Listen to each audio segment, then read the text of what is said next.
வணக்கம் வள்ளல் மீடியா நேயர்களே. போன காணொலியில பாத்தீங்கன்னா நம்ம பேசிட்டு இருந்த தலைப்புக்கு முன்னாடியே ஒரு விஷயம் சொல்லியிருந்தோம். பாலா அவர்களை குறித்து ஒரு காணொலி பதிவிட்டிருந்தோம். இதுக்கு முன்னாடி நீங்க பார்த்திருப்பீங்க ஒரு 4-5 நாட்களுக்கு முன்னாடி. அதுல சில விஷயங்கள்லாம் பேசணுமா, இன்னும் பேசாத பல விஷயங்கள் இருக்கு, அப்படி நாங்க பேசணும்னு உங்களுக்கு தோணுச்சுன்னா நீங்க எஸ் ஆமா பேசணும்னு கீழே பதிவிடுங்கன்னு சொன்னோம். நிறைய பேர் கேட்டிருந்தாங்க. பெரும்பான்மையா நிறைய பேர் கேட்டிருந்ததுனால பாத்தீங்கன்னா ஒரு தொடர் காணொலியா பாலா அவர்கள் குறித்து பேச போறோம். அது மட்டும் இல்லாம ஏற்கனவே பாலா அவர்களை குறித்து சில விஷயங்களை எக்ஸ்போஸ் பண்றோம் அப்படிங்கிற பேர்ல பேசினவங்க இரண்டாவது ஒரு காணொலியும் போட்டிருக்காங்க. அதை குறித்து கேள்விகள் பாரியவர்கிட்ட கேட்டு தெரிஞ்சுக்கிறோம். வணக்கம். வணக்கம். நம்ம இது மாதிரி ஒரு அரசியல் தாண்டி ஒருத்தவங்களை பத்தி தொடர்ந்து ரெண்டாவது வாட்டி இது மாதிரி பேசுறோம். இன்னொன்னு, நீங்க அன்னைக்கு மக்கள் கிட்ட கேட்டது மட்டும் இல்லாம நீங்க அந்த ரெண்டாவது வீடியோவும் பார்த்திருப்பீங்கன்னு நினைக்கிறேன். அந்த ஜேர்னலிஸ்ட் முகாமதி அவரோட வீடியோ பார்த்திருப்பீங்கன்னு நினைக்கிறேன். ஸோ அதையும் சேர்த்து தான் பேச போறோமா இப்போ? ஆமா, அதுல ஒரு சின்னதா, ஏன்னா அது பார்த்திருப்பாங்க, அந்த வீடியோ பார்த்திருப்பாங்க. அதுல ஒரு சில விஷயங்கள் என்னன்னா, நமக்கு ஒரு புதிய தகவல் அதுல இருந்துச்சு. அதாவது இந்த ஆம்புலன்ஸ் கொடுத்ததுல 30 வருஷம் வண்டியெல்லாம் எஃப்சி பண்ணாத வண்டியெல்லாம் போட்டு இன்சூரன்ஸ் எல்லாம் ஃபேக்கா சப்மிட் பண்ணி, அப்ப இது ரொம்ப ஃபார்ஃபெச்சா பண்ணியிருக்காங்க. அதுக்கு எல்லாத்துக்கும் ஆதாரத்தை அவங்க அந்த வீடியோல போட்டிருக்காங்க. அதில் போய் அந்த வீடியோல பார்க்காதவங்க கூட போய் பார்த்து தெரிஞ்சுக்கோங்க. ஸோ இவர் கொடுத்த உதவிகள்லையும் இது உதவி அப்படிங்கிறத விட இது விளம்பரம்ங்கிறது தான் இப்ப நமக்கு தெளிவா தெரியுது. அதுக்கு ஒரு விளக்கம் கொடுக்குறேங்கிற பேர்ல ஏதோ ஒரு ஒப்புக்குச்சப்பு விளக்கத்தை அவர் கொடுத்திருந்தாரு. அந்த விளக்கத்திலையும் அவர் மேல தனிப்பட்ட வன்மத்துல எல்லாரும் பேசுறாங்க அப்படின்ட்டு பேசியிருக்காரு. உண்மையிலேயே பாலா அவருடைய ஃபீல்டு வேற, மற்றவங்களுடைய நம்ம பேசுறவங்க மற்றவங்களோட எல்லாரும் ஃபீல்டும் வேற. ஸோ இவரை தாக்கி இந்த விளம்பரம் தேடணும் அப்படிங்கிற எண்ணம் பெருசா இருக்காது.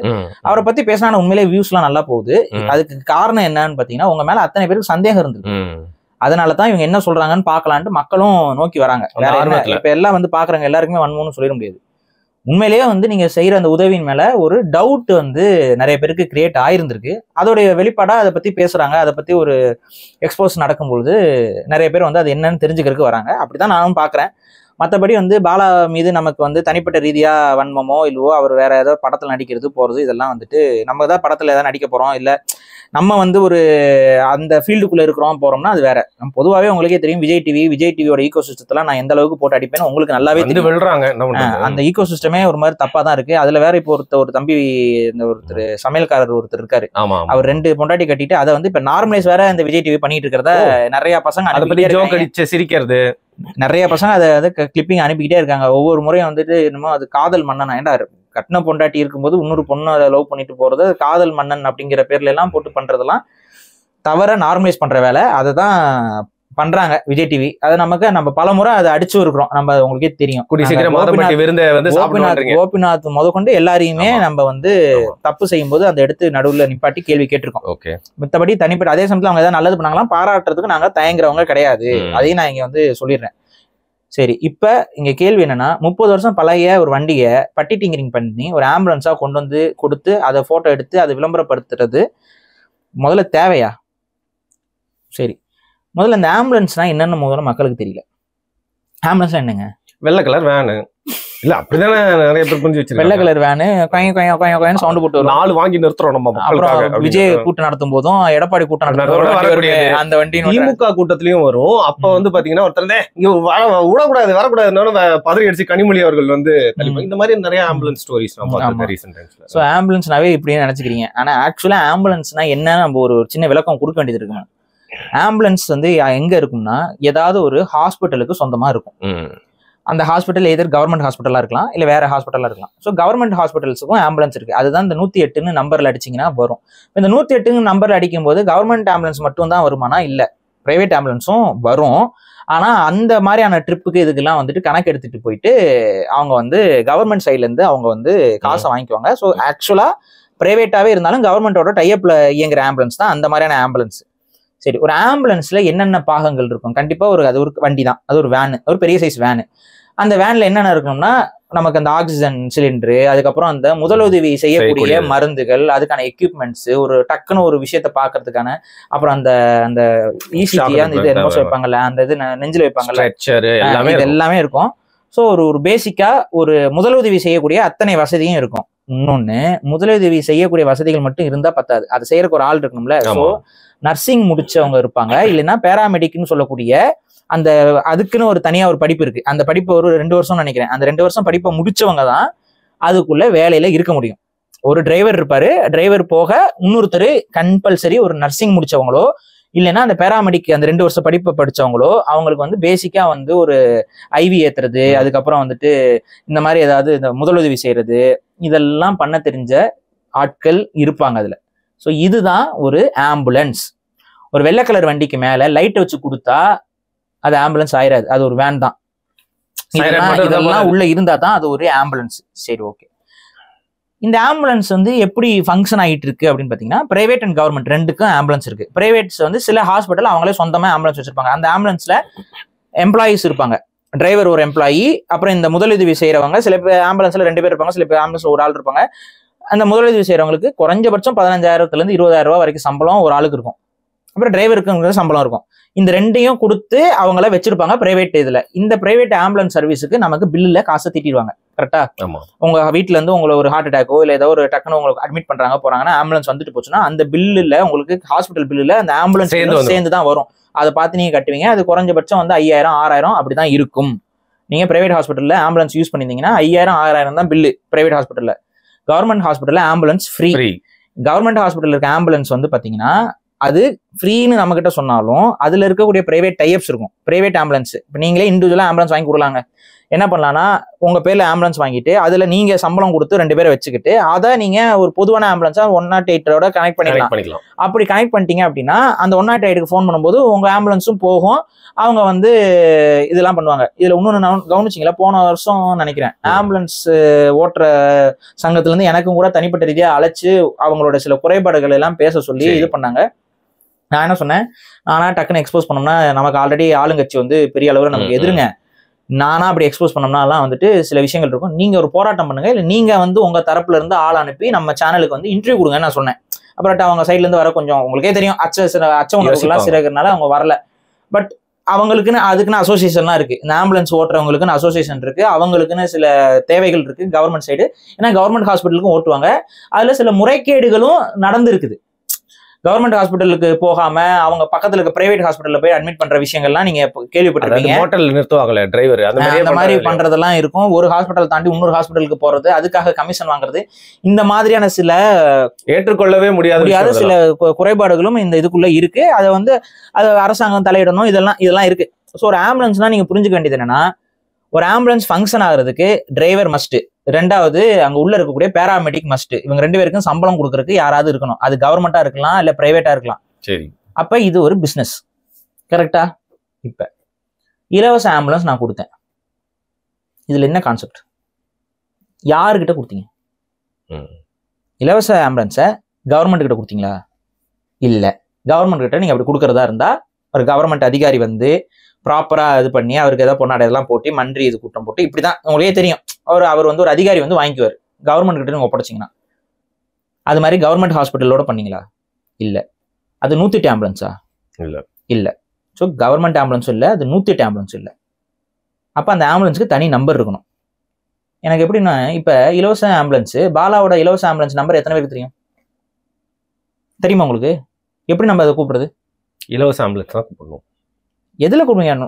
108 அடிச்சீங்கன்னா அது கவர்மெண்ட் ஆம்புலன்ஸும் அதோட டைப் ஆன ஆம்புலன்ஸ் வரும். இது 108 டைப் ஆகல, அது அப்பட்டமா தெரியுது, அதுல பெயிண்ட்லயே காணும்.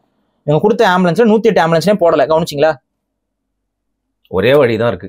அந்த ஆம்புலன்ஸ் எங்க இருக்கோ அதுக்கு முன்னாடி போய் விழுகணும். அப்பதான் அவங்க எடுத்து போட்டு போவாங்க. சரி, இப்ப இது இலவச ஆம்புலன்ஸ்னு வச்சுக்கோங்க. இந்த ஆம்புலன்ஸ்ல டிரைவருக்கு யார் சம்பளம் கொடுப்பா? இல்ல அவரும் பாலா மாதிரி சேவை மனப்பான்மை கொண்டு ஓட்டிட்டு இருக்காரா? அப்படி ஒரு கேள்வி இருக்கு. இந்த கேள்வி, அவரும் சேவை மனப்பான்மைங்க, இவர் ஒரு குட்டி பாலாங்க, இந்த குட்டி பாலா வந்து காசு வாங்காம ஆம்புலன்ஸ் ஓட்டுறாருங்க, அப்படி யாரா இருக்காங்களா குட்டி பாலான்னு? இந்த குட்டி டிடிஎஃப்ங்கிற மாதிரி குட்டி பாலான்னு ஏதாவது இருக்காங்களா? வாழ்த்துக்கள், மேரேஜ் ஆயிருக்கு. ஆமா, அப்படியா? ஆமா, டிடிஎஃப். உண்மையாவே இல்லங்க, டிடிஎஃப் இல்ல, உண்மையாவே மேரேஜ் ஆயிருச்சா?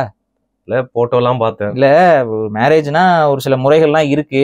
அவங்க அம்மாலாம் வரணும். அவங்க அம்மாவெல்லாம் நான் மேரேஜ் போட்டோஸ்ல பாக்கல. எனக்கு அது உண்மையிலே அதுக்கும் தயவு செஞ்சு ப்ரமோஷன் எதுவும் பண்ணிடாதீங்க. எங்க மனசை ஏமாத்தாதீங்க. மனசை ஏமாத்தல, அது ரொம்ப தப்பு. அந்த மாதிரிலாம் பண்ணிடாதீங்க. எனக்கு உண்மையாவே உங்களுக்கு கல்யாணம் ஆயிருந்தா வாழ்த்துக்கள். ஏன்னா இன்னொன்னு, கல்யாணம் பண்ணும்போது தயவு செஞ்சு மனைவிக்கு வந்து கொஞ்சம் வளையல், கொஞ்சம் அது ஏதாவது ஒன்று, நீங்க தங்கத்துலதான் போகணுன்ட்டு அவசியம் இல்லை, ஒரு கண்ணாடி வளையல்னாச்சும் கொஞ்சம் போட்டு வந்து கல்யாணம் மேடையில் நிப்பாட்டுங்க. ஏன்னா பாவம் அந்த பொண்ணு வெறும் கையும் வெறுங்கழுத்து வெறும் இது ஒண்ணுமே இல்லைங்க, எந்த நகையும் போல புடவை மட்டும் கட்டு வந்து நின்றுருக்காங்க, பொட்டும் கூட இல்லை. ஒன்றும் புரியல எனக்கு. ஸோ அது என்னன்னே எனக்கு புரியல. இப்பதான் எனக்கு ப்ரொமோஷன் டவுட் வருது. அதுதான் தெரியல.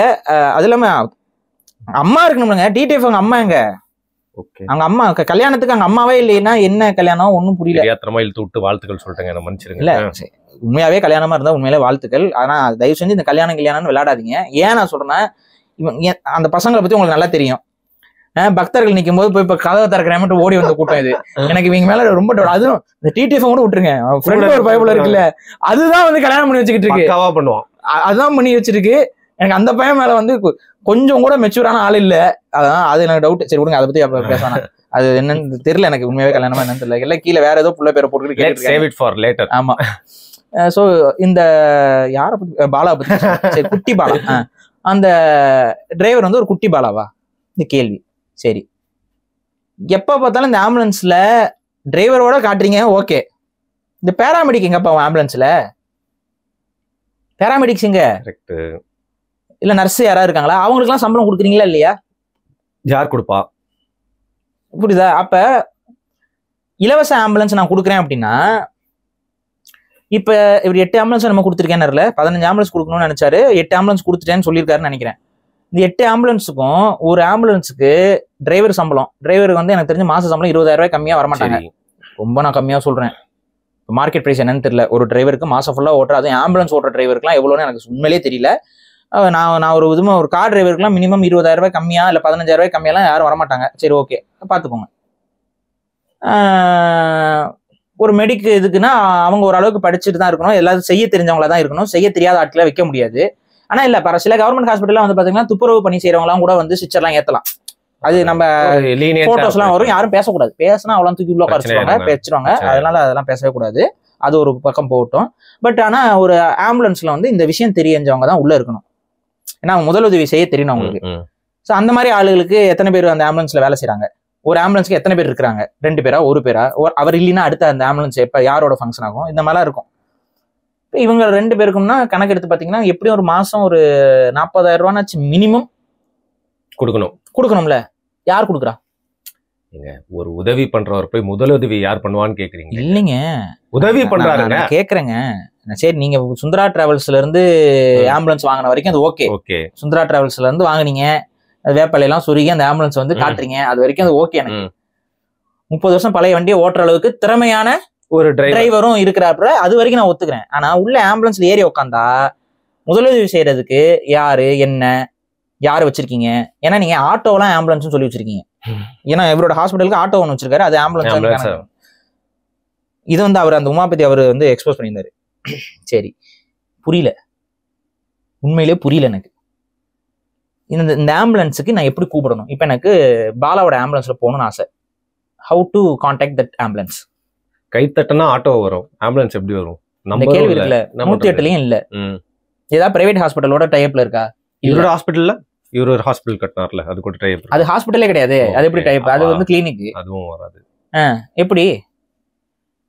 இப்ப இங்கதான் கேள்வி. மக்களுக்கு ஆம்புலன்ஸ்னா என்னன்னே தெரியல. ஒரு ஆம்புலன்ஸ் ஃபங்க்ஷன் ஆகுறதுக்கு இவ்வளவு விஷயம் இருக்கு. ஒரு ஆம்புலன்ஸ் 8 ஆம்புலன்ஸ்னா அந்த 8 ஆம்புலன்ஸுக்கு ஒரு ஆம்புலன்ஸ்க்கு 40,000னா 8க்கு கணக்கு பண்ணி பாத்துக்கோங்க. மாசம் அதை எடுத்து வச்சாதான் அந்த ஆம்புலன்ஸ் ஃபங்க்ஷனே ஆக முடியும். சரி, இலவசமா இதை நடத்துறாரு அப்படின்னா இவர் யார்கிட்ட அந்த டிராவல் பண்றவங்ககிட்ட காசு இல்லாம அதை இயக்கணும். அந்த டிராவல் பண்றவங்க எப்படி இந்த ஆம்புலன்ஸை கான்டாக்ட் பண்றாங்கிறதுக்கும் வழிமுறை தெரியல. ஒரு ஊருக்கு நான் அந்த ஆம்புலன்ஸ் நான் கொடுத்துட்டேன் அப்படின்னா அந்த ஊருக்கு அந்த ஆம்புலன்ஸ் எப்படி ஃபங்க்ஷன் ஆகும்?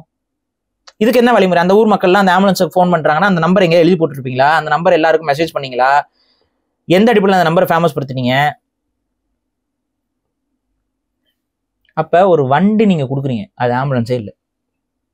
ஓப்பனா சொன்னா அது ஆம்புலன்ஸே இல்லை. ஊட்டிக்கு அது எந்த ஹாஸ்பிட்டலுக்கும் டிராவல் பண்றதுக்கு வாய்ப்பு இல்லை. இல்லைங்க, ஊருக்கு போவோம்ல சொந்தக்காரங்களோட, அந்த மாதிரி ஒரு வண்டி. அது ஏதாவது ஒன்று ஆத்திர அவசரத்துக்கு இது ஆம்புலன்ஸா பயன்படுத்திக்கோங்கன்னு ஒரு வண்டியை கொடுக்குறது. ஆனா அது பேர் ஆம்புலன்ஸ்னே சொல்லக்கூடாது. நம்ம ப்ராப்பரா அது ஆம்புலன்ஸ்ல. நான் இன்னொன்னு சொல்றேன், உங்களோட அந்த டீடைல்ஸ் எடுத்து போட்டாங்க, நீங்க கொடுத்த ஆம்புலன்ஸோட டீடைல்ஸ் சொல்றேன். எஃப்சிஏ இல்லாத வண்டி எப்படி ரோட்ல ஓட முடியும்? அதுவும் ஆம்புலன்ஸ். அப்ப உண்மையிலே நமக்கு இது கன்சர்ன், பயமா இருக்குது. அந்த ஆம்புலன்ஸ் எல்லாம் இருக்குதா இல்லையா? அது வந்து எதுக்காக வேலை? அது உண்மையாவே ஆம்புலன்ஸ்க்காக செய்யுதா? இல்ல வந்து நீங்க இந்த சினிமா படங்கள் எல்லாம் காட்டுவாங்க, இந்த ஆம்புலன்ஸ் தான் நிப்பாட்ட மாட்டாங்கல்ல. ஆமா, அதனால கடத்துறதுக்கு எல்லாம் நிறைய பேர் அந்த ஆம்புலன்ஸ் பயன்படுத்துவாங்க. பணம் அந்த தேர்தல் நேரத்தில் பணத்தை இது பண்றதுக்குலாம் ஆம்புலன்ஸ் யூஸ் பண்ணுவாங்க. எனக்கு தெரிஞ்சு ஒரு அரசியல்வாதிலாம் வந்து போலீஸை சர்பாஸ் பண்ணி போறதுக்கு ஒரு ஆம்புலன்ஸ் எடுத்துட்டு தான் போனாரு. ஸோ இந்த மாதிரியான த்ரில்லர் கதைகள்லாம் நீங்க கேள்விப்பட்டிருப்பீங்க. ஸோ இந்த மாதிரி ஏதாவது பயன்படுத்த அந்த ஆம்புலன்ஸ், இந்த கேள்விகளுக்கு தான் விடை தெரியணும். இன்னொன்று என்னன்னா, தமிழ்நாட்டில் காவல்துறை ஒன்று இருக்கு, தயவு செஞ்சு என்னன்னு பாருங்க. சில படங்கள் பார்த்திருப்பீங்க, கடைசி வரைக்கும் காவல்துறையே வராது கதைக்குள்ள, அந்த மாதிரி இது போய்கிட்டு இருக்கு. இது என்ன, இது உண்மையிலே இது என்ன, பாலா மீது என்ன, இல்லைன்னா அதாவது அஃபிஷியலா கம்ப்ளைண்ட்லாம் கொடுத்தா தான் நீங்க இது ஆக்ஷன் எடுப்பீங்களா, இல்லை நீங்களா கொஞ்சம் என்னன்னு பாப்பீங்களா? தயவு செஞ்சு என்னன்னு பாருங்க. காவல்துறையோட இதுக்கு நான் ஓப்பனா வைக்கிறேன், காவல்துறை அதிகாரிகள் பார்வைக்கு இதை வைக்கிறேன். யாராவது இந்த வீடியோ பார்த்துட்டு இருந்தா காவல்துறை அதிகாரிகள் இது என்னன்னு விசாரிங்க தயவு செஞ்சு. இது முறைகேடு நடந்திருக்கா இல்லையா, இதுக்கு பின்னாடி என்ன, அந்த ஆம்புலன்ஸ் எல்லாம் ஃபங்க்ஷன் ஆகுதா இல்லையா, அந்த ஆம்புலன்ஸ் எங்கெங்க ஃபங்க்ஷன் ஆகுது, பல பேருக்கு குழந்தை பெற்று கொடுத்துருக்குங்கிறாரு அந்த ஆம்புலன்ஸ், பல பேரை தூக்கிட்டு போயிருக்குங்கிறாரு. ஒன்றும் புரியல எனக்கு. எந்த ஹாஸ்பிட்டல் போச்சு, எந்த ஹாஸ்பிட்டல்ல வந்து இந்த ஆம்புலன்ஸ் போய் இந்த ஆம்புலன்ஸை வந்து ஏத்துக்கிட்டாங்க? எதாவது சொல்றேன், ஒரு பேசிக்கா யார் சம்பளம் கொடுத்தா, எப்படி அது இலவசமா ஃபங்க்ஷன் ஆகுது? ஒரு ஆம்புலன்ஸுக்கு செலவு இருக்குங்க, டீசல் போக இந்த மாதிரியான செலவுலாம் இருக்குங்க, அதுக்கு ஆக்சிஜன் சிலிண்டர்லாம் வைக்கணுங்க, அதெல்லாம் விலை அதிகங்க, அந்த எக்யூப்மெண்ட்ஸ்லாம் விலை அதிகங்க. உள்ள நீங்க வண்டியை மட்டும் பாக்குறீங்க, வண்டிக்குள்ள இருக்க எக்யூப்மெண்ட்ஸுக்குமே அது விலை அதிகம்ல. இந்த மெடிக்கல் எக்யூப்மெண்ட்ஸ்லாம் எப்படி அந்த ஆம்புலன்ஸ்குள்ள வந்துச்சு, அதெல்லாம் இருக்குதா இல்லையா? முதல்ல வெளியில மட்டும் காட்டுறீங்களே, உள்ள காட்டவே மாட்டேங்கிறீங்களே ஆம்புலன்ஸ்குள்ள. டூர் வீடியோவாது போடுங்க, பாலாவின் ஆம்புலன்ஸ் டூர்னு ஏதாவது போடுங்க. அப்ப இந்த மாதிரியான கேள்விகள்லாம் கன்சர்ன்ஸ் வந்திருக்கு. அது போக ஒரு ஆம்புலன்ஸ் 108லயும் டைப் ஆகாத ஆம்புலன்சஸ் எப்படி, எந்த நம்பர்ல எப்படி கான்டாக்ட் பண்ணி யார் போறது இதெல்லாம் நமக்கு ஒண்ணுமே புரியல. சோ இது விசாரணைக்கு உட்படுத்தப்பட வேண்டும். காவல்துறை வந்து இது தக்க விசாரணையை மேற்கொள்ள வேண்டும்ங்கிறத நம்ம பதிவு பண்ணிக்கிறோம். இது ஒண்ணு. இது ஆம்புலன்ஸ் சாப்டர் நான் ஓரமா வச்சிடறேன். இப்ப இங்க பாருங்க, பழைய வண்டியோ புது வண்டியோ இதெல்லாம் அது பண்ணாரு மனசு அவருக்கு இருக்கு.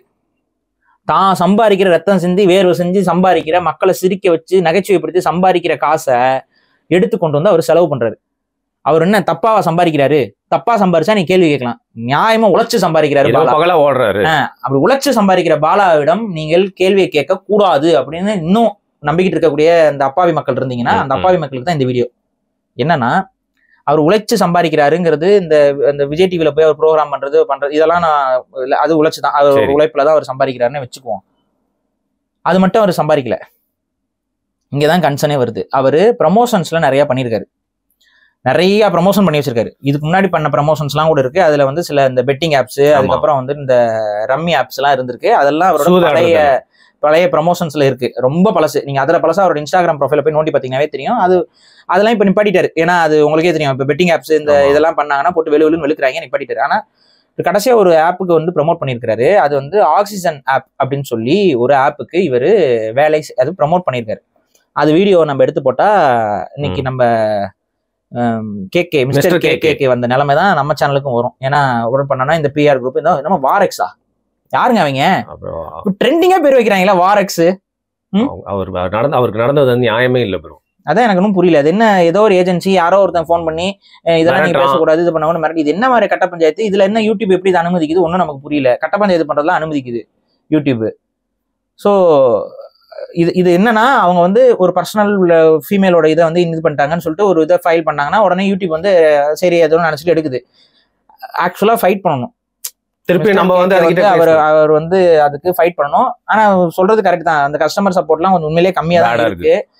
அதெல்லாம் அப்படி இருக்கனால தான் நம்மளும் வேற வழி இல்லாம சில ஏஜென்சியோட டைப்ல தான் நம்ம சேனல்களை நகர்த்த வேண்டியதா இருக்கு. ஏன்னா இந்த செக்யூரிட்டி த்ரெட்ஸ் வந்து தனியா இண்டிவிஜுவல் சேனல்ஸ்க்கு உண்மையிலேயே இருக்கு. ஆனா அது பொலிட்டிக்கல் சேனல்ஸ்லாம் இண்டிவிஜுவல் சேனல்ஸா இருந்துச்சுன்னா என்னைக்கு வேணாலும் தூக்கி அடிப்பாங்க. இப்ப மகிழன் சேனல்லாம் டப்பு டப்புன்னு அடிச்சு தூக்குறாங்கன்னா அதுக்கு காரணம் இதுதான். அதனால வேற வழி இல்லாம வேற மாதிரியான சில நிறுவனங்களோட நம்ம டைப் பண்ணி தான் நம்ம சேனல்களை பாதுகாத்து ஓட்ட வேண்டியதா இருக்கு. இதுதான் இன்னைக்கு இருக்கிற யூடியூபுடைய நிதர்சன உண்மை. இண்டிவிஜுவல் கிரியேட்டராகவே இருந்தாலும் ஒரு சின்ன அமௌண்ட் அவங்களுக்கு போயிட்டு போகுது. ஆனா நமக்கு அந்த சேனலோட செக்யூரிட்டி முக்கியங்கிறனால நம்ம இந்த மாதிரி சேனலை அடிச்சு தூக்க முடியாம பண்றதுக்கு அந்த சில இதெல்லாம் நம்ம டைப் பண்றோம். ஆனா இண்டிவிஜுவல் கிரியேட்டர்ஸ்க்கு இது உண்மையிலேயே ஒரு கன்சர்ன். அதை நம்ம தனியா கூட பேசுவோம், மிஸ்டர் கேட்க விஷயம் தனியா பேசுவோம். ஸோ இந்த ஆக்சிஜன் ஆப்பை பத்தி நம்ம பேசும்பொழுது அந்த ஆப்காரங்க வந்து ஸ்ட்ரைக் அடிக்க மாட்டாங்க, நான் எனக்கு நம்பிக்கை இருக்கு. ஏன்னு சொல்லுங்க? ஏன்னா நீங்களே எங்க ஆப் ஒரு 10 வாட்டி சொல்றீங்களே பேரு. அப்படி கிடையாது, அவங்க தலைமறைவாக ஆயிட்டாங்களா? தலைமறைவாயிட்டாங்க. யார் நடத்தினா போனாலாம் தெரியல. இப்ப அதுக்கு விளம்பரம் பண்ண இன்ஃபுளுசர்ஸ் மட்டும் தான் இருக்காங்க.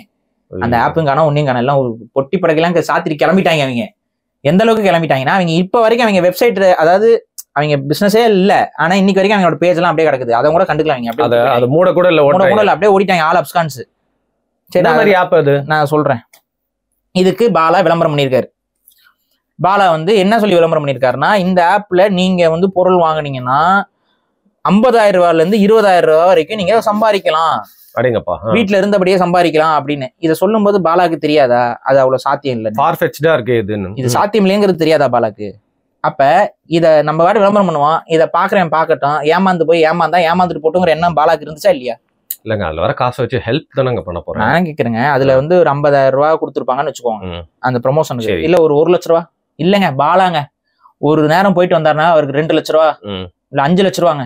அடேங்கப்பா, உனக்கு 5 லட்ச ரூபா கொடுக்க முடிஞ்ச அவனுக்கு ஏமாத்துற ஆப்புன்னு உனக்கே தெளிவா தெரியுது. அந்த 5 லட்ச ரூபாய் எத்தனை பேர் தான் ஏமாத்திருப்பான்? இந்த கேள்வி இருக்குல்ல. அப்ப பாலா வந்து அடுத்தவன் எக்கேடு கட்டா எனக்கு என்னங்கிற உளவியல் கொண்ட நபரா இல்லையா இந்த ஆப்புக்கு ப்ரமோஷன் பண்ணா? இப்ப அந்த ஆப்பை பத்தி நம்ம பேசுவோம். அந்த ஆப் ஒண்ணும் இல்லைங்க, பேசிக்கா என்னன்னா பொருள் வாங்குற ஆப். இப்ப பொருள் வாங்குறதுக்கு எதுக்கு ஆப்? அதுக்கு தான் அமேசான் இருக்குது, அமேசானும் அவனே தனியா ஆப் வச்சிருக்கான். மிந்த்ரா இருக்கு, அவனும் தனியா ஆப் வச்சிருக்கான். பிளிப்கார்ட் இருக்கு, அவனும் தனியா ஆப் வச்சிருக்கான். ஏஜியோ இருக்கு, அவனும் தனியா ஆப் வச்சிருக்கான். இருக்கிற எல்லா மேஜரான கம்பெனிஸும் ப்ராப்பரா பொருள் வர கம்பெனிஸும் அவனுக்கு தனியா ஆப் வச்சிருக்கானா இல்லையா? அப்படி இருக்கும்போது பொருள் வாங்குறதுக்கு எதுக்கு இன்னொரு ஆப்? Oxygen app. இங்கதான் இங்க கேள்வி நீங்க வைக்கணும். ரெண்டாவது, பொருளை நம்ம காசு கொடுத்து தான் வாங்குவோம். பொருள் வாங்கினா நான் காசு கொடுக்குறேன், அதுவும் மாசம் 20,000 ரூபாயில இருந்து 50,000 ரூபாய் வரைக்கும் அவனால காசு கொடுக்க முடியும்னா என்ன கான்செப்ட் இது? இல்லங்க, ஃபர்ஸ்ட் சில யூபிஐ ஆப்லாம் வந்துச்சு, கேஷ்பேக் நிறைய வந்துட்டு இருந்துச்சு. இப்போ அதே ஆப்புகள்லாம் வருது இல்ல, அது மாதிரி ப்ரொமோஷனுக்காக ஸ்டார்ட் பண்ணிப்பாங்க. யூபிஐ ஆப்ல கேஷ்பேக் வருது அப்படின்னா அது அன்னைக்கு வந்து யூபிஐ நம்ம கிட்ட பழக்கிறதுக்கு அவங்க இன்வெஸ்ட்மெண்ட்ல போட்டது. அதை கூகுள் பேவா இருக்கட்டும் இல்ல வேற நிறுவனங்கள், இன்னைக்கு அமேசான் பே வரைக்கும் அவன் எவ்வளவு கொடுப்பான்? நீங்க வந்து 1000 ரூபாய் 2000 ரூபாய் டிரான்சாக்ஷன் பண்ணும் பொழுது அவன் வந்து 1 ரூபா கொடுப்பான், 2 ரூபா கொடுப்பான், 5 ரூபாய் ஏதாவது ஒரு பொருள் வாங்கினீங்கன்னா 5 ரூபா, இந்த மாதிரி டிரான்சாக்ஷன் வரும். இதை வச்சு அவன் என்ன பண்ணா, ஒரு பேசிக் இன்வெஸ்ட்மெண்ட்டை பயன்படுத்தி நிறைய பேரை அதுல பழக்கப்படுத்தி உள்ள கொண்டு வந்து உங்ககிட்ட காசு கொடுத்தவன் கடைக்காரங்க கிட்ட இந்த ஆப் நீ வெயின்னு சொல்லிட்டு காசு வாங்குறான். புரியுதா? அப்ப அவனுக்கு இங்க அவன்கிட்ட இருந்து வாங்குற காசை அவன் பிரிச்சு உங்ககிட்ட கொடுத்துட்டு உங்களை எல்லாரையும் இதுல பழக்கப்படுத்திட்டு இன்னைக்கு என்ன பண்றான்? ஒரு லிமிட்டுக்கு மேல டிரான்சாக்ஷன் பண்ண முடியாது, பண்ணா ஒரு சின்ன பர்சன்டேஜ் காசு.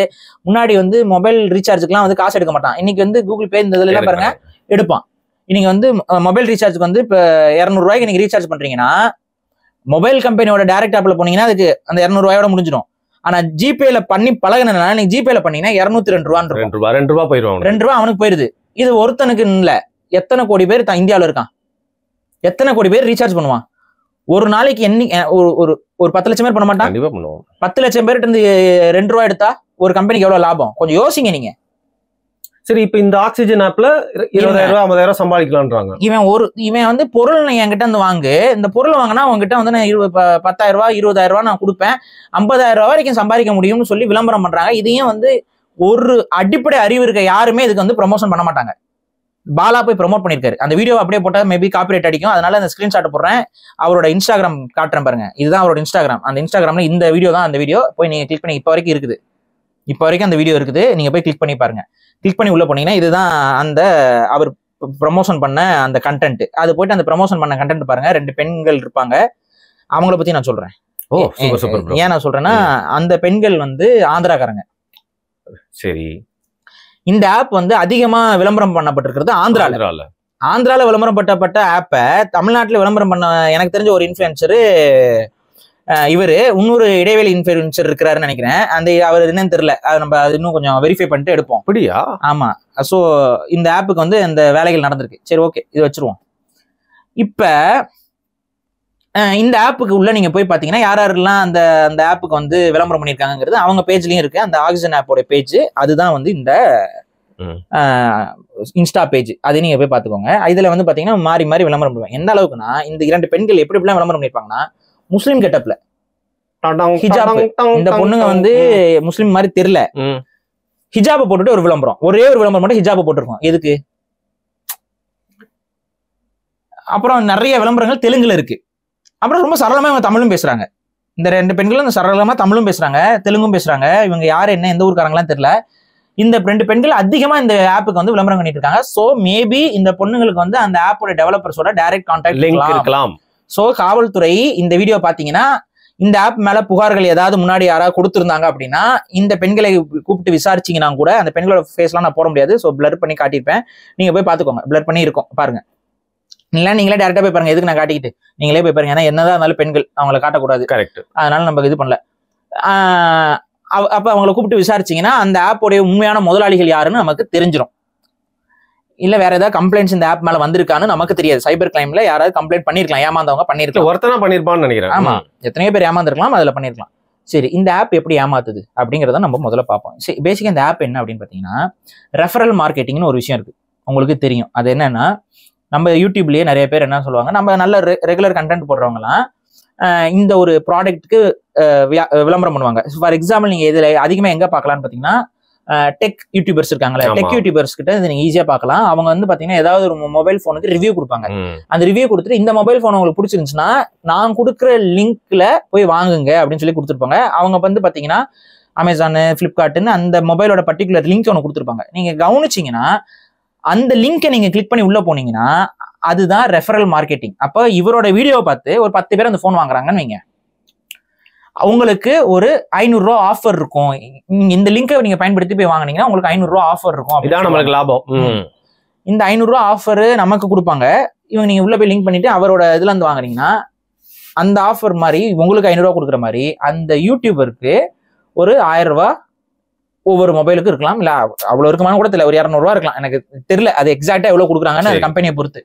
அந்த ரெஃபரல்ல அவருக்கு ஒரு சின்ன பர்சன்டேஜ் ஆஃப் கமிஷன் அவருக்கு போகும். அது எவ்வளவு என்னங்கிறது எனக்கு தெரியல, இதை நான் சொல்றேன்.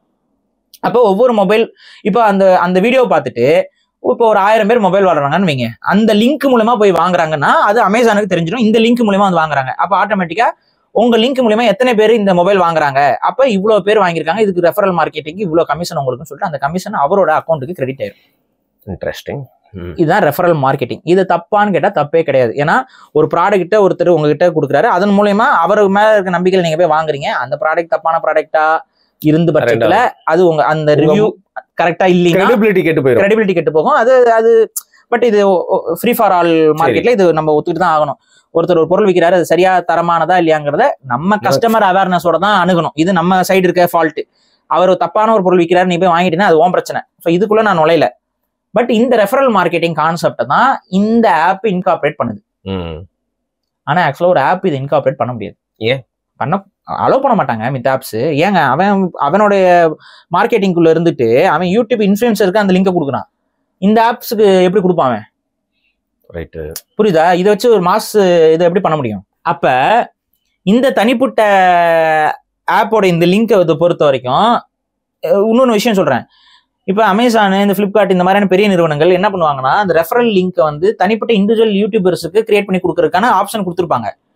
பட் ஒரு இவங்க எப்படி இருந்தாலும் ஒரு கம்பெனி இல்ல, இவங்க ஒரு கம்பெனியா இருந்துட்டு இவங்க ஒரு ஆப்புக்கு இன்னும் அந்த லிங்க் எல்லாம் ரெடி பண்ணி எடுக்கிறதுக்கு வாய்ப்பே கிடையாது. அப்ப வந்து என்ன நடந்திருக்கும் நான் சொல்றேன்னா, யாரோ ஒரு யூடியூபரோ இல்ல வேற யாரோ ஒரு இன்ஃபுளுன்சிங் அக்கௌண்ட்ல இருந்து தான் இந்த லிங்க்ஸே ஜென்ரேட் பண்ணிருக்கணும். சரி, இவங்க சொல்றபடி இந்த ஆப் ப்ராப்பரா ஒர்க் ஆகுதுனாலும் கூட அப்படி லிங்கை ஜென்ரேட் பண்ணி தான் எடுத்துருக்கணும். அப்ப அதுல தான் கமிஷன் உங்களுக்கு வரும். ஸோ இந்த ஒரு ஆப்புக்குன்னு சொல்லிட்டு அவங்க லிங்க் அமேசான்ல இருந்தோ பிளிப்கார்ட்ல இருந்தோ கொடுக்கறதுக்கு வாய்ப்பே இல்லை.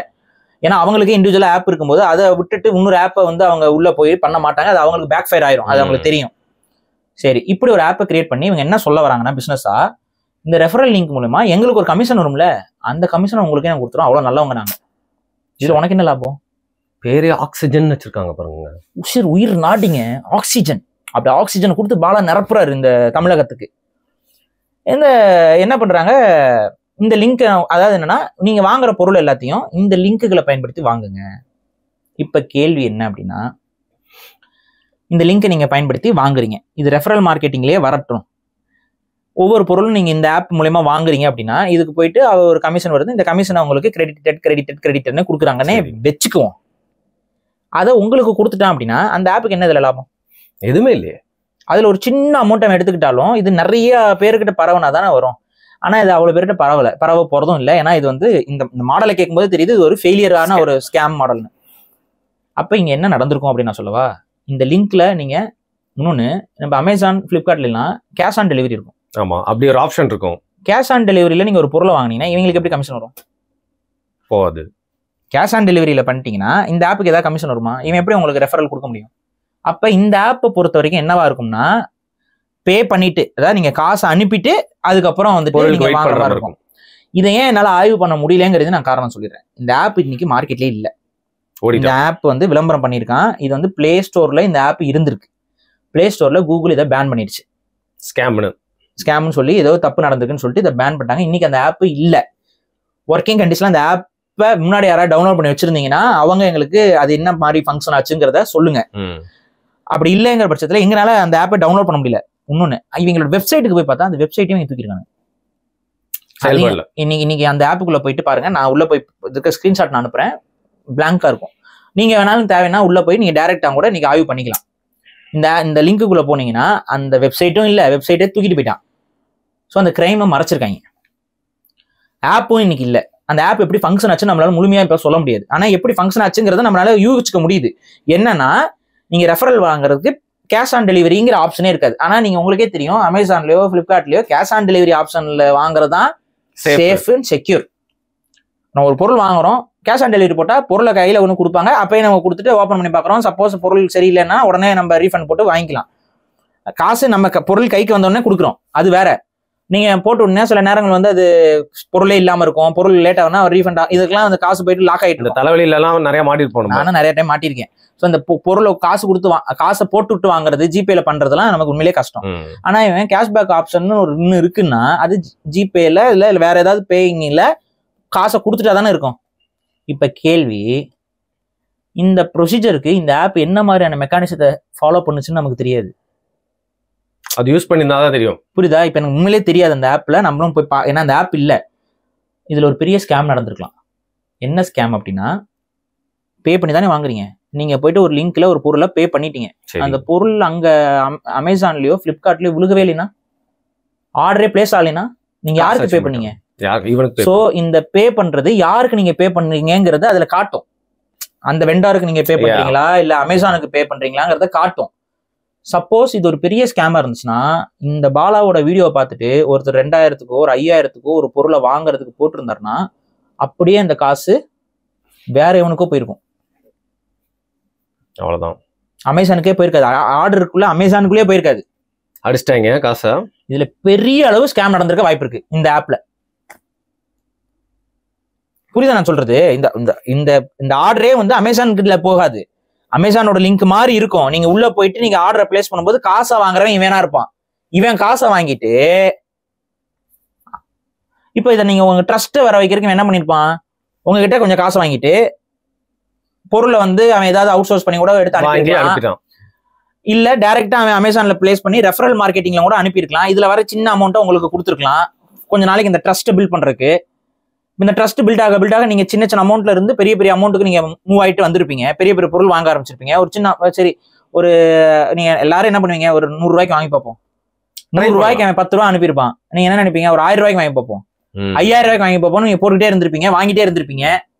சோ ஒரு சின்ன அமௌண்ட் பெரிய அமௌண்ட் வந்திருக்கும். இந்த அமௌண்ட் அவன் எப்படி சர்க்குலேட் பண்ணிருப்பானா, இங்க இருந்து வாங்கிருப்பான். இது அப்பவே அவன் என்ன பண்ணிருக்கலாம், சில பேருக்கு பொருள் போகாம இருந்திருக்கலாம். அதுல அவன் காசு எடுத்துட்டு அதை கூட டிஸ்ட்ரிபியூட் பண்ணி கொடுத்துருக்கலாம். இதெல்லாம் நடந்திருக்கலாம். நல்லா இருக்கு ஐடியா. அது இப்படி ஒரு ஏமாத்து ஆப்புங்க இது. ஒரு லெவலுக்கு மேல அவன் எனக்கு அப்ஸ்காண்டுங்க. அவன் யாருன்னு தெரியல, அவன் எந்த ஊருக்காரன்னு தெரியல, அவன் யாருன்னு தெரியல. பாலாக்கு தெரியும். ஏன்னா பாலா தான் காசு வாங்கியிருக்காரு. ஓ நானே வாங்கியிருக்கேன்னு சொல்லியிருக்காரு அவரு. இலவசமா பண்றாரு அவரு. அவரே சொல்றாரு, நான் எல்லாம் ப்ரமோஷன் ஒர்க்லாம் பண்ணி காசு வாங்கி தான் ப்ரமோஷன் ஒர்க் பண்ணி அந்த ப்ரமோஷன் ஒர்க்ல தான் உதவி செய்யறேங்கிறாருல. அப்ப இந்த ப்ரமோஷன் ஒர்க்குக்கு பாலா காசு வாங்கியிருப்பாருல, யார்கிட்ட இருந்து காசு வாங்கினாரு? அவன் தானே கிரிமினல். ஏதாவது ஏஜென்சியா இல்ல டைரக்டாவே கான்டாக்ட் பண்ணாங்களா? இதுதான் இங்க விஷயம். இப்ப பாலாவை கூப்பிட்டு விசாரிச்சா தெரிஞ்சிருமா இல்லையா இது ஸ்கேமா இல்லையா? பாலாவும் ஏமாந்துட்டாருல. இப்படிதான் சொல்லணும். அப்படிதான். நல்லா இருக்குல்ல கேட்க, எரிச்சலா இருக்கா இல்லையா? அது ஒரு ஏமாத்துற ஆப்புங்கிறத இதோட இந்த சிஸ்டம் சொல்லும் போதே யாருக்கும் தெரியலையா?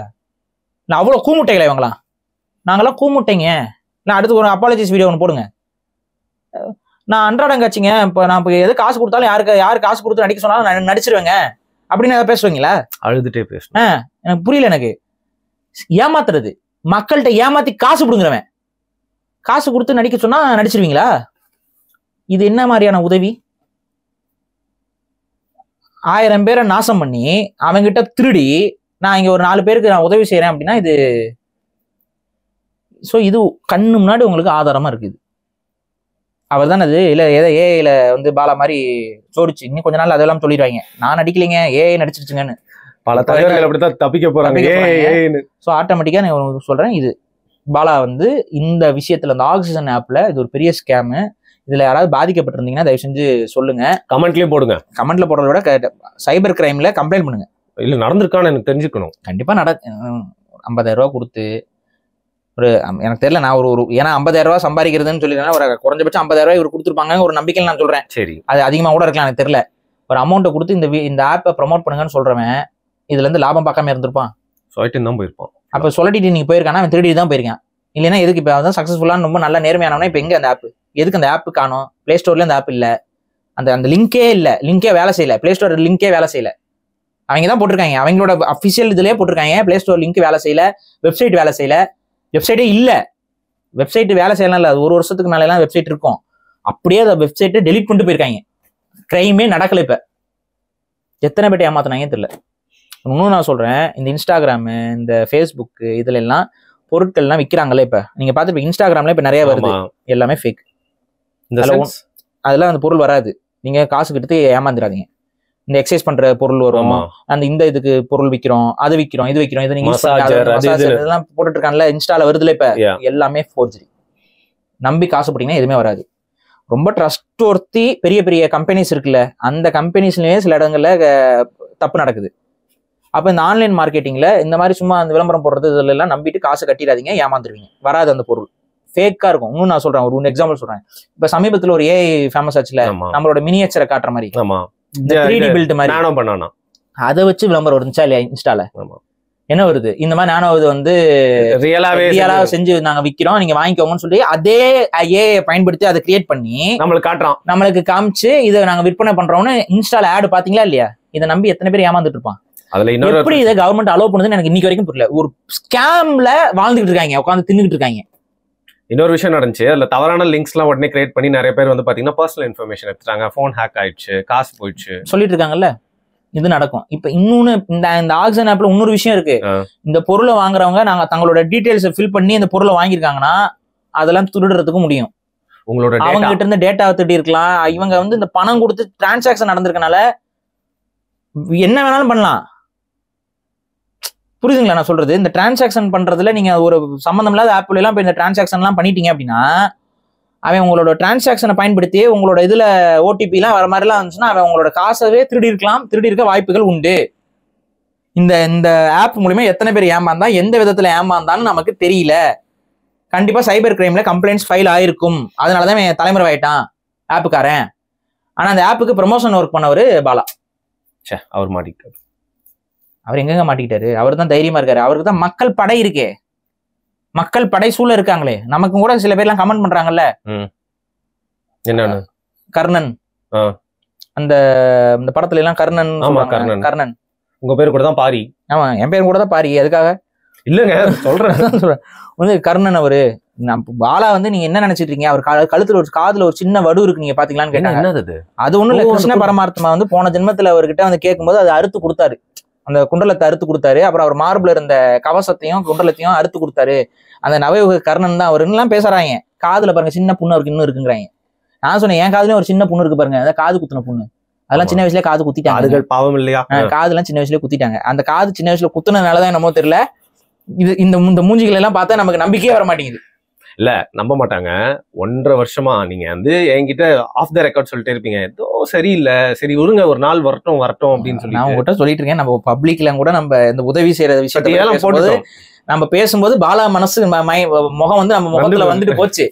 ஆனா அதை பொதுவா சொல்லிட்டு போயிட்டோம், அதை பர்சனலைஸ் பண்ணி நாங்க சொல்லல, பொதுவா சொல்லிட்டு போயிட்டோம். ஏன்னா அப்பவே எங்களுக்கு தெரியும், டவுட் இருந்துச்சு. இன்னைக்கு இது இவ்வளவு வெளிப்படையா எக்ஸ்போஸ் ஆகுங்கும் போது நம்ம சேர்ந்து இது உடைக்க வேண்டிய கட்டாயத்துக்கு தள்ளப்படுறோம். இந்த மாதிரி ஏமாத்து ஆப்புகள் பாலா ப்ரமோட் பண்ணியிருக்காரு. இதுல இன்னொரு விஷயமும் இருக்கு, அதுதான் நம்ம புரிஞ்சுக்கிற வேண்டியது. இப்ப இதெல்லாம் பாலா செஞ்சாரு, போறாரு, அவரோட சொந்த காசுல பண்ணாரு, இதெல்லாம் ஒண்ணு. அவருக்கு வேற யாராவது அவருக்கு பின்னாடி இருந்திருப்பாங்களாங்கிற ஒரு கேள்வி இருக்கு. அப்படி வேற ஒருத்தர் இருந்திருந்து இதுக்கு அவருக்கு ஹெல்ப் பண்றாரு அப்படின்னா அதுல இருந்து அவருக்கு ஒரு லாபம் இருக்கணும்ல. அந்த லாபம் என்னவா இருக்கும்? நல்ல பேரு. அவருக்கு தான் யார் செய்யறானே தெரியலையே, அவருக்கு எப்படி நல்ல பேர் இருக்கும்? இல்ல பாலாக்கு ஒரு நல்ல இமேஜ், பாலாக்கு நல்ல இமேஜ் பண்ணணும்னு அவர் அவசியம் இல்லையே.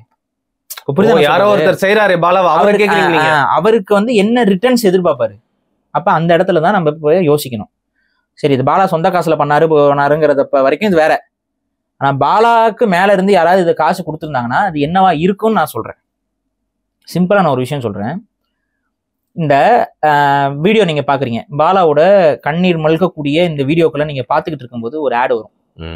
அந்த ஆடு என்னன்னு பாத்தீங்கன்னா, என்னுடைய குழந்தைக்கு உடம்பு சரியில்லை, என் குழந்தைக்கு வந்து உடம்பு சரியில்லை, அவங்களுக்கு இவ்வளோ கோடியில மருந்து விற்கிறாங்க, இவ்வளோ கோடியில அந்த மருந்தை நான் வாங்கணும் அப்படின்னா எனக்கு இவ்வளோ கோடி தேவைப்படுது, அந்த மருந்துடைய விலை அவ்வளோ கோடி, 2 கோடிக்கு அந்த மருந்து விற்கிறாங்க, இதுதான் அந்த மருந்துடைய டீட்டெயில்ஸ், இதுதான் இந்த இதோட விஷயம். நீங்க இந்த 2 கோடி ரூபாய் மருந்தை என் குழந்தைக்கு நான் வாங்கி கொடுக்குறதுக்கு பணம் அனுப்புங்க, இந்த அக்கௌண்ட் நம்பருக்கு அனுப்புங்க. இதை நீங்க பார்க்கும்போது உங்களுக்கு என்ன தோணும்? ஏதோ என்னால முடிஞ்சதை கொடுக்கலாம். ஏன்னா நீங்க பாலாவோட வீடியோ ஃபாலோ பண்ணிட்டு பாலா எவ்வளோ உதவிகள் செய்யறாரு, அவரை பார்க்கும்போது இந்த ஆடு வருது, அவரோட அல்காரிதத்துல இந்த ஆடு வருது. ஒரு ஆட் பிளேஸ் பண்றது யூடியூப்ல எப்படின்னு முதல்ல நீங்க புரிஞ்சுக்கணும். நிறைய பேர்னால நம்மளையும் கூட பண்ணலாம். இந்த தேர்தல் நேரத்துல என்ன பாருங்க, ஸ்டாலின் வராரு, விடியல் தர போறாரு, 2021 இருக்கீங்களே, நியூ சாங் உருவாயிட்டு இருக்கா? இப்ப விஜய்க்கும் வரும், அது வேற விஷயம். விஜய்க்கு ஒரு பாட்டு வரும், அப்புறம் காசு இருக்கவனுக்குலாம் ஒரு பாட்டு வரும். நீங்க பாருங்க, அந்த பாட்டுல என்ன இருக்கும்னா எப்படி ஜெனரலைஸ் பண்ணுவாங்கன்னு பாத்தீங்கன்னா, அரசியல் சார்ந்து யாராரு பாக்குறாங்க, எந்தெந்த சேனல், அந்த நீங்க கவனிச்சீங்கன்னா பாலிடிக்ஸ் பேசுற எல்லா சேனலும் இந்த ஆடெல்லாம் வந்துடும். அவங்க list of channels, list of algorithms, எந்த சேனல்ல என்னென்ன வேர்ட்ஸ் அதிகமா பயன்படுத்துறாங்கிறத பொறுத்து, டேக்ஸ் என்னென்ன பயன்படுத்துறாங்க பொறுத்து அது ஒரு பல்கா கொடுத்துருவாங்க. இந்த டேக்ஸ் இருக்கிற வீடியோஸ்க்குலாம் இந்த ஆடு போய் விழுகும், இந்த சரௌண்டிங்ல இருக்க வீடியோஸ்க்குலாம் இந்த ஆடு போய் பிளேஸ் ஆகணும்னு சொல்லிடுவாங்க. அதே போல பாலாவோட உதவி, பாலாவின் நற்பெயர், பாலா என்னும் கர்ணன், பாலா என்னும் பாரி, பாலா என்னும் பேகன், கடையேழு வள்ளல்களில் கடையேழு கிடையாது, கடையெட்டு வள்ளல்களில் பாலா ஒருவர் அப்படிங்கிற மாதிரி இந்த ஹேஷ்டேக்லாம் இருக்கு. உதவி செய்த பாலா, உக்ரைனுக்கு உதவி செய்த பாலா, மக்களுக்கு கை கொடுத்த பாலா, விஜயகாந்தா பாலாவா, லாரன்ஸா பாலாவா, காசாவில் சிவகார்த்திகேயனா பாலாவா, இந்த மாதிரியான ஹேஷ்டேக்ஸுக்கு கீழே எல்லாம் வந்து இந்த ஆடு போய் விழுகணும் அப்படின்னு சொல்லி முடிவெடுத்து கொடுத்துருவாங்க ஆடை. இந்த ஆடை கொடுத்துட்டா பாலா எந்த வீடியோ போட்டாலும் அந்த ஆடெல்லாம் அங்க போய் விழுகும். புரிஞ்சுங்களா? இதுதான் அந்த ஆட் பிளேஸ் பண்றதுக்கான ஒரு இது. அப்பதான் போக்கஸ்டா அதை தேடக்கூடிய மக்களுக்கு போறது. இப்ப நீங்க என்ன பாக்குறீங்க, பாலாவோட ஆடை பார்த்து ஆல்ரெடி நம்ம ஏதாவது செய்யணும், கையெல்லாம் அரிக்கும், உதவி பண்ணணுமே நினைச்சிட்டு அரிச்சுக்கிட்டு இருக்கும்போது இப்படி ஒரு விஷயம் வருது, ஒரு சோக கதை வருது. நீங்க என்ன பண்ணுவீங்க? ஏதோ என்னால முடிஞ்சது ஒரு 50 ரூபா, ஒரு கோடி இல்லைனா கூட நீங்க சொல்ற மாதிரி 50 ரூபா 100 ரூபா கொடுப்பேன். 50 ரூபா 100 ரூபா போட்டுருவீங்க. யாருக்கு போடுவீங்க? அந்த அக்கௌண்ட் நம்பர் போட்டுருவீங்க.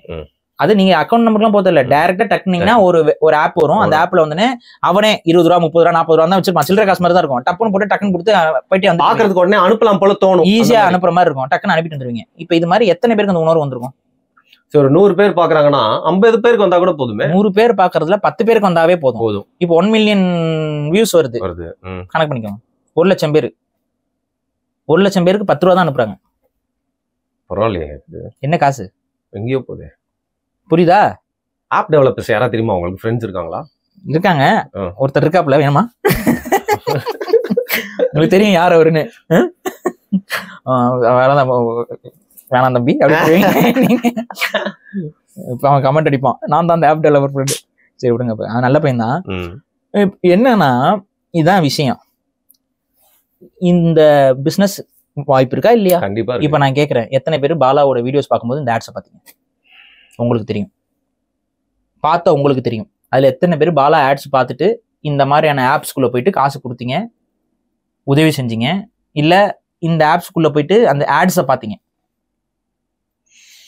புரியுதா? இதுக்கு முன்னாடி ஒரு பிசினஸ் இருக்கு. பாலாவுக்கு ஒருத்தர் உதவி செய்யறாருன்னா அதுக்கு பின்னாடி ஒரு பெரிய பிசினஸ் இருக்கு. ஸோ இப்ப நம்ம சேனல்ல வந்து இந்த ஆட் போட்டாங்கன்னு வைங்களேன், அதுல அவங்களுக்கு என்ன வியூ? நம்ம சேனல் பாக்குறவங்களுக்கு ஓரளவுக்கு தெரியும் இதெல்லாம் ஸ்கேமா இருக்கும், போங்கடான்னு விட்டு போயிடுவோம். அப்ப அதுல வராது. ஆனா உதவி செய்யறேன்னு ஒரு வியூ வருது. இந்த ஹர்ஷா சாய் வீடியோ, அந்த எமோஷன் ஹார்வெஸ்ட் பண்ற சேனல்ஸ், அந்த சேனல்ஸ்ல இந்த ஆடு விழுகும்போது என்ன ஆகும்? சல்லுன்னு அவனுக்கு காசு கிடைக்கும். அந்த காசுல ஒரு பங்கு அப்படி கிள்ளி அப்படி பாலா கிட்ட கொடுக்குறதுக்கு அவனுக்கு எத்தனை நிமிஷம் ஆகும் கண்டென்ட் பண்ண போடுறது? 4 கேமரா அழைச்சிட்டு வந்து திருப்பியும் ஹெல்ப் பண்ண வேண்டியது. இன்னும் நான் சொல்றேன், இந்த வெளிநாடுகள் எல்லாம் நாய்க்கு நான் உதவி செய்யறேன், அது பண்றேன்னா போட்டு ஒரு நாயை வந்து சாக்கடைக்குள்ள இருந்து எடுத்து கழுவி எல்லாம் பண்ணுவாங்க. நடுவில் ஒரு விஷயம் வந்து பாத்தீங்களா, வேணும்னே நாயை இவங்களே போய் சாப்பிட்டு போட்டலாம் பண்றாங்கன்ட்டு ஒரு விஷயம் அந்த இந்தோனேஷியன் இதுல எல்லாம். அதுல எல்லாம் வந்து பாத்தீங்கன்னா அனிமல் ரெஸ்கியூக்கு காசு கொடுங்க, இது பண்ணுங்க, அனிமலை நான் ஹெல்ப் பண்றோம்லாம் அந்த ஆப்ஸ் வரும், பார்த்துருப்பீங்க. இதுதான் இதுக்கு பின்னாடி இருக்கக்கூடிய பிசினஸ் மாடல். டப்புன்னு வந்து உங்ககிட்ட உள்ள பூந்துருது, மைண்டுக்குள்ள பூந்துரு. இதுக்கு பின்னாடி பெட்டிங் ஆப்ஸும் இருக்கலாம், நீங்க சம்பாதிக்கலாம், இலவசமா சம்பாதிக்கலாங்கிற மாதிரி ஆப்ஸ் எல்லாம் கொண்டு வந்து இன்னும் வீக் மைண்டட் இவங்கலாம். இந்த பீப்புள்ஸ் எல்லாமே வீக் மைண்டட். அவங்ககிட்ட வந்துட்டு காசு அதிகமாக இருந்துச்சுன்னா நம்ம நிறைய பேருக்கு உதவி செய்யலாங்கிற எண்ணம் இருக்கும். அப்போ அவங்க கிட்ட போயிட்டு நொடி பொழுதுல இவ்வளவு சம்பாதிக்கலாம்னு ஒருத்தன் ஆட் போடுறான்னா டக்குன்னு உள்ள போவாங்களா, போக மாட்டாங்களா? வீக் மைண்டட் பீப்புள் ஈஸியா மேனிபுலேட் ஆடுவாங்க. யதார்த்தவாதிகள் நம்பி ஏமாறுற கூட்டம். அந்த நம்பி ஏமாறுற கூட்டத்தை அப்படியே ஹார்வெஸ்ட் பண்ணி ஒருத்தன் வச்சிருக்கான். அங்க ஒரு ஆப் உழுகுது, அந்த ஆப்ல வந்து காசு பிடுங்குற ஆப்னா செய்வோமா செய்ய மாட்டோமா? இப்ப நான் கேள்வி கேட்கிறேன், ஒரு மருந்து 2 கோடி ரூபா அந்த மருந்து கொடுத்தாதான் அந்த குழந்தை பிழைக்கும். ஆனா அந்த மருந்தை ஒருத்தன் கொடுக்காம இருக்கானா அவனை சட்டையை பிடிச்சு மூஞ்சில 4 குத்தி புடுங்கி கொடுக்க வேண்டியது யாரோட கடமை? அரசாங்கத்தோட, மக்களுடைய கடமை. மக்கள் என்ன பண்ண முடியும்? அப்ப இதெல்லாம் ஃபேக்குங்க, இதையும் நம்புறாங்க. எவனாவது ஒருத்தர் 2 கோடி ரூபாய்க்கு மருந்து தயாரிச்சு உட்காந்துருப்பேனா? வாங்குங்க 2 கோடி ரூபாய்க்கு ஒரு மருந்து வச்சிருக்கேன்னு சொல்லிட்டு இருக்க முடியுமா?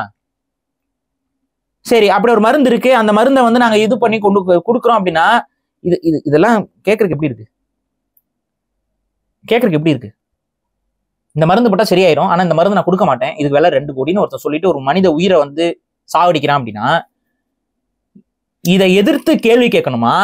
அந்த கம்பெனியை போட்டு நாரடிக்கணுமா? கவர்மெண்ட் வந்து அந்த கம்பெனியை டேக் ஓவர் பண்ணுங்கன்னு சொல்லணுமா? அதை விட்டுட்டு இதுக்கு காசு கொடுங்கன்னு சொல்லி கேட்கணுமா? சொல்லுங்க நீங்களே. கண்டிப்பா அந்த மருந்து எல்லார்கிட்டயும் கொண்டு போய் தான் சேர்க்கணும். ஏண்டா ஒரு மருந்தை கண்டுபிடிச்சிட்டேன், அந்த கண்டுபிடிச்சதுக்கு உனக்கு ஒரு காசு இருக்கும், அந்த அமௌண்ட்ல நீங்க கவர்மெண்ட் கிட்ட நான் பேட்டன் கொடுத்துறேன்னு சொல்லி கொடுக்கணும். இல்லைன்னா இந்த மருந்து இவ்வளவு ரேட் இருக்குங்க, இதுக்கு ஏதாவது சப்சிடி பண்ணி கொடுங்கன்னு சொல்லணும். இல்ல கவர்மெண்ட் சைட்ல எங்களுக்கு இது கொடுங்க, இந்த மருந்து நாங்க தயாரிக்கிறீங்க இவ்வளவு செலவாகுதுன்னு சொல்லி அவன் இந்த ரியாலிட்டியை எக்ஸ்போஸ் பண்ணி இந்த மருந்து இவ்வளவு கஷ்டம் தயாரிக்கிறதுக்கு, இவ்வளவு செலவு எனக்கு ஆகுது, அதை வந்து நீங்க கொடுத்தீங்கன்னா நாங்க இந்த மருந்தை உங்களுக்கு இந்த ரேட்ல கம்மியா எவ்வளவு முடியுமோ கொடுத்துருவோம், ஆனா கவர்மெண்ட் எங்களுக்கு இது ஹெல்ப் பண்ணணும்னு கேட்டா அது நியாயம், அது மனிதாபிமானம்.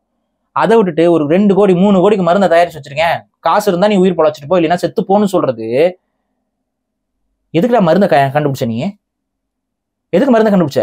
குணப்படுத்த தானே, குணப்படுத்துறதுக்கு தானே கண்டுபிடிச்ச. இது பேர் தானே மருந்து மாஃபியா, மெடிக்கல் மாஃபியா. இதுதானே இது. அந்த மெடிக்கல் மாஃபியாவை எதிர்த்து கேள்வி கேட்காம அந்த குழந்தைய காப்பாற்றணும்னு ஒரு குழந்தை, பிஞ்சு குழந்தை, சாக கிடக்கிற குழந்தைய வச்சுக்கிட்டு அந்த குழந்தைக்கு நாங்க வந்து காசு கலெக்ட் பண்றோம் எல்லாரும் கொடுங்கன்னு சொல்லி ஒரு அக்கௌண்ட் ஒருத்தன் போட்டு வசூல் பண்றானா, பண்ணாரா இல்லையா பாலா? பண்ணாரா இல்லையா பாலா? தெரியாதா? என்ன பண்ணாரு? பண்ணாரு இந்த வேலையை. இதான் கூட பண்ணாரு, அவரு பண்ணிருக்காரு. அதை பெருமையா வேற அவர் அப்பாலஜிஸ் வீடியோல பேசிருக்காரு, ஒரு குழந்தைக்கு நாங்க 2 கோடி ரூபாய்க்கு மருந்து வாங்கி கொடுத்தோம். ஆமா ஆமா ஆமா ஆமா. என்னது இது? மக்கள் குழந்தைய பார்ப்பாங்க, அடிபட்டு கிடக்கிற குழந்தைய பார்ப்பாங்க, நோய்பட்டு கிடக்கிற குழந்தைய பார்ப்பாங்க, கருணை உள்ள வரும், டக்கு டக்குன்னு காசு கொடுப்பான். ஸோ அந்த 2 கோடி ரூபா மருந்தை வந்து அது அப்படிதான் உண்மையான்னு நம்ப வைக்கிறதுக்காக இவரும் வந்து ஒரு கூலியா செயல்பட்டு இருக்காரு. இருக்கலாம்ல, தினக்கூலியா. என்னங்க 2 கோடி ரூபாய்க்கு மருந்து? என்ன 2 கோடி ரூபாய்க்கு மருந்து கேட்கலாம் இல்லைங்க? அதுக்கு அந்த ரிசர்ச்சுக்கெல்லாம் அந்த ஃபண்டிங் எல்லாம் பண்ணி அந்த பிரைவேட் கம்பெனி அவ்வளவு விலை செலவு பண்ணிருக்கு. இன்னொன்னு புரிஞ்சுக்கோங்க, கேன்சருக்கே அவன் மருந்து கண்டுபிடிக்க மாட்டான், எய்ட்ஸுக்கே அவன் மருந்து கண்டுபிடிக்க மாட்டான். ஏன் தெரியுமா? இதெல்லாம் வந்து இந்த பாப்புலேஷன்ல ரொம்ப கம்மியா தான் அஃபெக்ட் ஆகுதுன்னு அவன் நினைச்சிட்டு இருக்கான்.